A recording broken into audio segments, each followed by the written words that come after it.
রবীন্দ্রনাথ ঠাকুর Africa মহাদেশের শোষণ ও অত্যাচারের বিরুদ্ধে তীব্র নিন্দা জানিয়েছিলেন। তিনি ঔপনিবেশিক শক্তিদের লোভ, নিষ্ঠুরতা এবং বর্বরতার বিরুদ্ধে ক্ষোভ প্রকাশ করে এই কবিতাটি রচনা করেন। কবিতার নাম আফ্রিকা।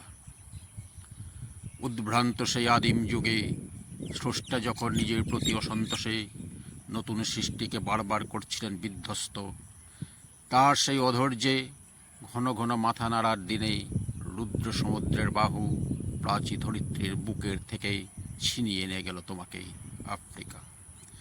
বাঁধলে তোমাকে বনস্পতির নিবিড় পাহারায়, কৃপণ আলোর অন্তপুরে।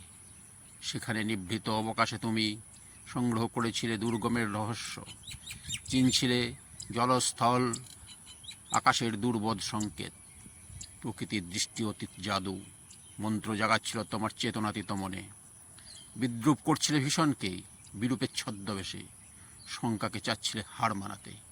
আপনাকে উগ্র করে বিভীষিকার প্রচণ্ড মহিমায় তাণ্ডবের দুন্দুভিনী না দেয় হাই ছায়াবৃতা কালো ঘুমটার নিচে অপরিচিত ছিল তোমার মানব রূপ উপেক্ষার আবিল দৃষ্টিতে। এলো ওরা লোহার হাত করি নিয়ে, নখ যাদের তীক্ষ্ণ তোমার নেকড়ের চেয়ে এলো মানুষ ধরার দল। গর্ভে যারা অন্ধ তোমার সূর্য হারা অরণ্যের চেয়ে, সভ্যের বড় বড় লোভ নগ্ন করল আপর নির্লজ্জ অমানুষতা। তোমার ভাষাহীন ক্রন্দনে বাষ্পাকুল অরণ্য পথে পঙ্কিল হল ধুলি তোমার রক্তে অশ্রুতে মিশে। দস্যু পায়ের কাঁটা মারা জুতোর তলায় বিভৎস কাদার পিণ্ড চিরচিহ্ন দিয়ে গেল তোমার অপমানিত ইতিহাসে। সমুদ্র পাড়ে সেই মুহূর্তেই তাদের পাড়ায় পাড়ায় মন্দিরে বাজছিল পুজোর ঘণ্টা।